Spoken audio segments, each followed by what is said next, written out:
which we shall call Fiddly work.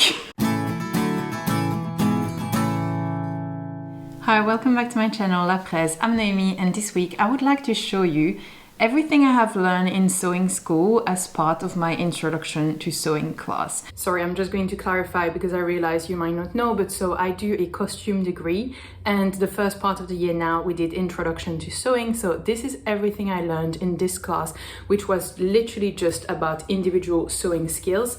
Now we're starting the proper costume workshop, so this is projects and everything. So this class was really about individual skills that we were learning. This shall not be some sort of massively long tutorial. I'm going to show you everything we've learned as a list, and I hope this is going to make sense, but I think that it could be helpful for you to know the list of everything we have learned, because if you are self-taught, you don't know what you don't know, and so I feel like you are going to be able to find tutorials for most of the things on YouTube anyway. And honestly, I do not have time to film those tutorials for you at the present, but I feel like seeing everything kind of as a checklist could be useful. And if you're thinking, oh, I just want a well-rounded sewing knowledge, you can see if you know all of those. And if there's some skills in here that you have never practiced, maybe it's your sign that you should start and practice those. I feel like I want to clarify this point, so I'm probably not ever going to just go through the whole list and do tutorials for everything. I'm sure there's a ton you can find online. However, if there's a specific point that either you can't find a tutorial for, or you can't find any tutorial that really click with you and that really make it easy for you to understand what's happening,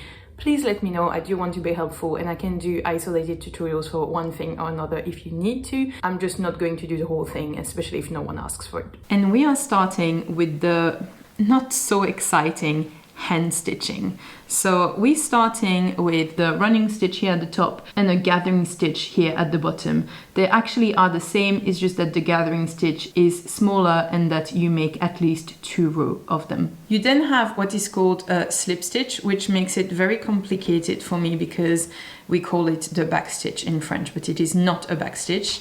For you guys, it is a slip stitch. So as you can see, it is really almost invisible on the front.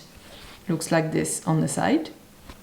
That's the slip stitch. Afterwards, you have actually what is called a back stitch in English. And basically, it's the one that is going to replace your machine if you are in the middle of the countryside and there's no electricity and you need to sew a seam. You are going to use a back stitch because this is the strongest stitch you could have. So it looks like this on one side, this on the other side, and your seam looks like this. So that's the back stitch. So then we have 2 different types of hem stitches, and what you can see is that the one here at the bottom is actually a lot more visible than the one here at the top, but the one at the top takes a lot longer to sew.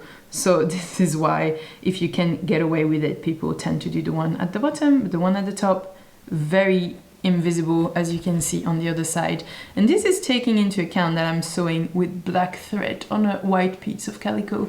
So these are the 2 different hem stitches. Here I have again showing you on the right side how basically invisible it is, and this is an overlock stitch.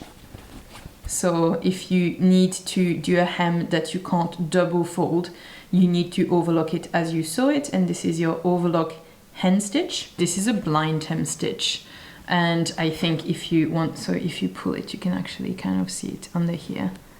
But I think this one, you would really need a tutorial to be able to do it. So if you want to learn exactly like we learned in sewing school, your first lesson and your first task is to go and master all of those hand stitches. Afterwards, we have a much easier lesson.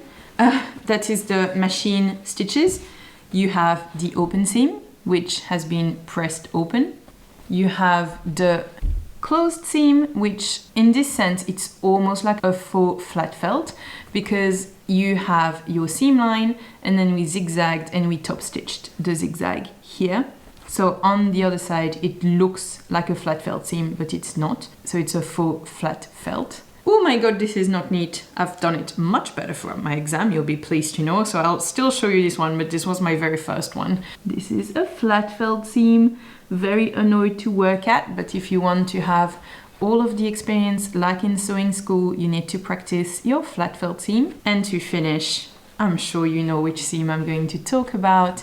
This is obviously the French seam. You can't escape sewing school if you haven't practiced a bit of French seam. After you've mastered your seams, we are now working on angles, curves, and all that pleasure, all that jazz. So we have cut a curve in our calicos and sewn 2 bits of calico together. That gives us a curve like this. So I've practiced making this curve and pressing it nicely, etc. So making a curve, and after making a curve, obviously you make the curve on the other side. So making a curve inwards and outwards. I don't know if you felt it coming, but the mitered angles are coming. You can make a mitered angle either like this. So I folded my hem only once here, and I have done the over, it's very hard to see because it's white, I'm sorry, but I have done the overlock stitch on it. Or this mitered corner I finished with a hem stitch. But so mitered corner, add it on your list if you want to learn everything like in sewing school, and also making an angle the other way around. So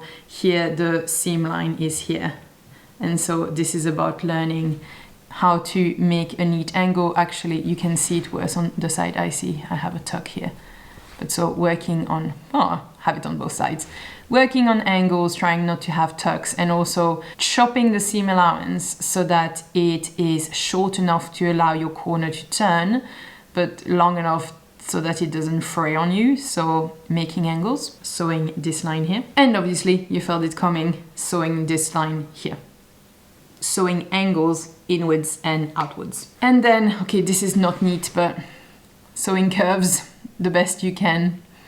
That was a tough one. I realize how terrible it is, but this is exercises, okay? I'm just telling you the program if you want to follow it. I'm not saying I did a great job. We then sewed a princess seam. That's literally just that. That's just a princess seam on a bust. There's nothing around it. Princess seam, add it on your list. And bust dart and waist dart. So I have the waist dart under here and the bust dart there. If you look at them like that. Are you tired yet? I hope you're enjoying this program. The last one in the angle category is the piping. So it's an angle that is piped. Again, it's not the best work, but I did give my best work as part of homework, and I kept the bad one for myself. So piped, that's how you would make the corner of a cushion, for example. It has other uses as well. So piping. You have now completed the curve and angles part of the course, and next up on the program are the zippers. In the zippers, you have the one that is sewn by machine, like this.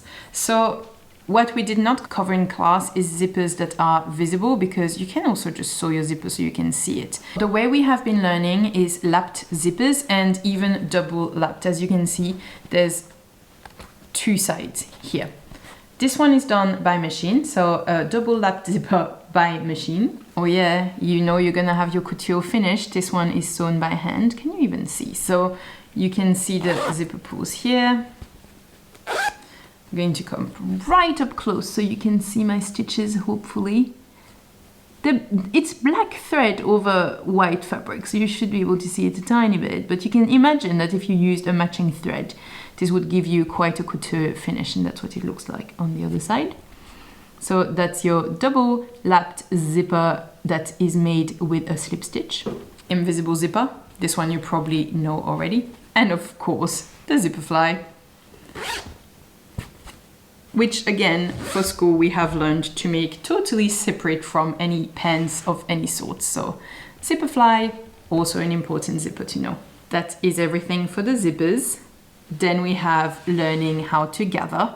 In the exercises, we did the smallest skirt on earth. In the exercises we did, I'm going to show you all of the details, but we also have a waistband going with our skirt. Our waistband is a little bit longer on this side to be able to attach it with a button, like this. So if we imagine that there would be a zipper here, we also want to have either a button or a hook and eye here. So that's also to learn how to make this little angle here. And it is finished by hand because they love to make us finish everything by hand at school. But so gathers, I imagine that this is a skill you already have, but I wanted to show it because there's the little extra fancy detail on this side. But so gathering. Okay guys, we have 2 more steps in our program and then you're ready to graduate from sewing school. We have the bias, and the bias, my gosh, there is so much. And considering that all of this is visible bias, so I would personally add to your list, if you don't mind me adding stuff in your homework pile, but also invisible bias, the one you actually turn over and that sits inside of your clothing, but that is not visible. All the ones we learned are visible, so just caveat here. I personally almost never do visible bias in my own clothing, in neckline, in arm side, I almost always do invisible bias. So this is just bias that has been sewn in one go. So you just place it on your fabric and you sew it with one line of stitches, and it better be in the right place. And this is on a curve. And the way we make it work better on a curve is to actually pre-work it with the iron and kind of make it take the shape it's going to need to have with the iron, and this way it's a lot easier to work with afterwards. Sorry, I realized I showed you the white thread option, but it's the same. Here you can see the thread a little bit better. But so a curve, obviously inwards and outwards, that's a big smile.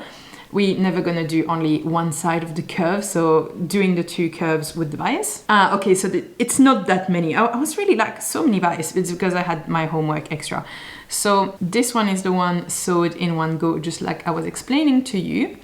This one is sewn in the ditch. So you sew your first side and then you attach the back, which is stitched in the ditch. So you can kind of see it because it's a black thread, but it's fairly discreet and would look very polished on a piece of clothing. So that's bias with a stitch in the ditch. And then I have two other options.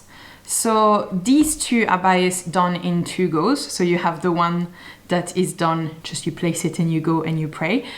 The one here has been sewn the first line of stitches, and then the second line comes and catches the back, but also re-catches the front. So you can see, unlike the one in the ditch, both sides have the line of stitches on top of the bias. And the final one also look really polished, and you're going to maybe guess what? A really polished finish can only mean one thing, which is it has been finished by hand. So this one has been sewn by machine on the first side and finished by hand. And that is everything for your class on bias. This is our very last class, which we shall call Fiddly work. I don't have anything best to call this. If you're still here by now and not discouraged, you're ready for the fiddly work. This is a button loop, and this has been made entirely by hand. So you basically took a few thread and then you fully covered them with a blanket stitch. So this is a ridiculous amount of work, and that is only one loop. Imagine if you have a whole dress to do. Why would you do this to yourself? But apparently that's what the makers do in sewing school. So a button loop. It's still not perfect. We're not gonna call it perfect, but it's much neater than the one I showed just before. And this is the one I worked on during Vlogmas, if you were there during Vlogmas and you saw me do this. So yeah, blanket stitches all around. Poppers. And those ones are also attached with a blanket stitch, and I don't have the hooks and eyes here, but they are also attached with the blanket stitch. Basically, blanket stitch for everything that you want. Super neat, because really a blanket stitch has this super polished look. Let me zoom in so you can see how neat a blanket stitch can look. It has this little foot here that isn't your average popper, is it?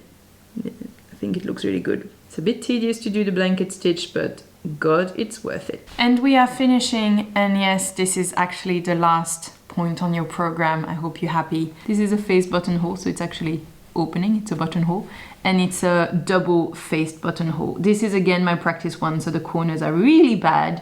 You should have seen the one I gave at my exam. It was a work of beauty. That's terrible actually, because everything I have here is my basically first practice. That's the one I could keep. So they're all disgusting. I was not going to remake them for you guys. I'm sorry, there was no way. But you have to imagine this, the one I gave at my exam, was absolutely beautiful. And basically this buttonhole can be faced on one side, on the other side, or on two sides, and this one is double. I should have shown you this one. This one is a work of beauty. Look at those corners. Yes, I am very proud.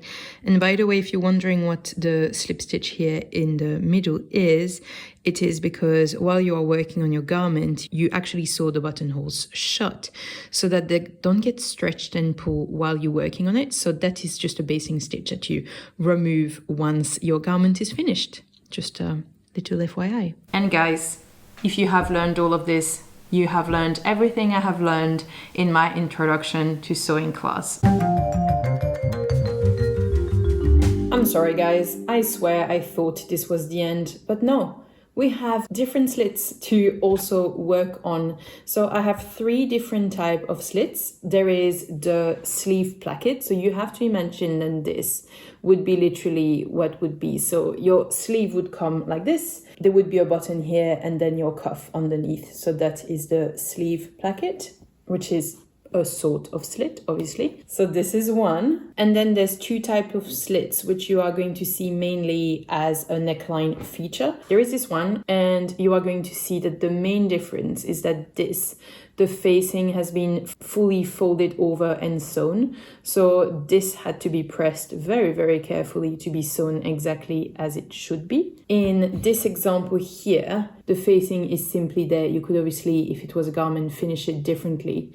But so here we have an example with an embroidery stitch and the facing just placed there. So if you see the difference, this facing has been turned over to be finished properly and this one is just stitched as is. And so it looks a little bit something like this. Now I promise this is over. Class dismissed. So here you are. Go to YouTube Academy, save yourself some money and go and learn all of this for free. As I said, I'm honestly not going to do tutorials for all of them because it's work I just don't have time to put in right now. But I give you the name of everything so you can actually research, and I'm sure there are a ton of tutorials on YouTube for all of these if there's something you are interested in discovering yourself. And to reiterate, I'm not against doing a couple of tutorials for you guys.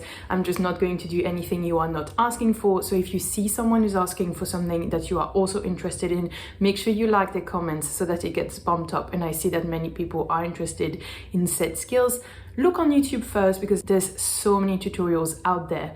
But if there's one you absolutely can't find or it doesn't click with you, sometimes things need to be explained a different way, let me know and I'm going to do my best to explain things to you. I would like to thank Heather and Chelsea for tipping me a coffee. Thank you to you both. It is very much appreciated. I shall leave you. You have your work cut out for you. You have quite a bit of sewing to do now if you want to learn all of those skills. I'm very curious. Did you know all of them? Have you tried all of them? Are there some skills you have never done and discovered by me showing you this pile here? And what are you going to try? Are you going to try something from this list? If so, please let me know. Just between us, while I was doing my flat felt seam during my sewing exam, I reconsidered all of my life choices and almost quit right on the spot because it was so tedious. But I survived. If I survived, you can survive too. Like this video if you liked it, subscribe if you want to come back for more, and don't forget that you can make anything.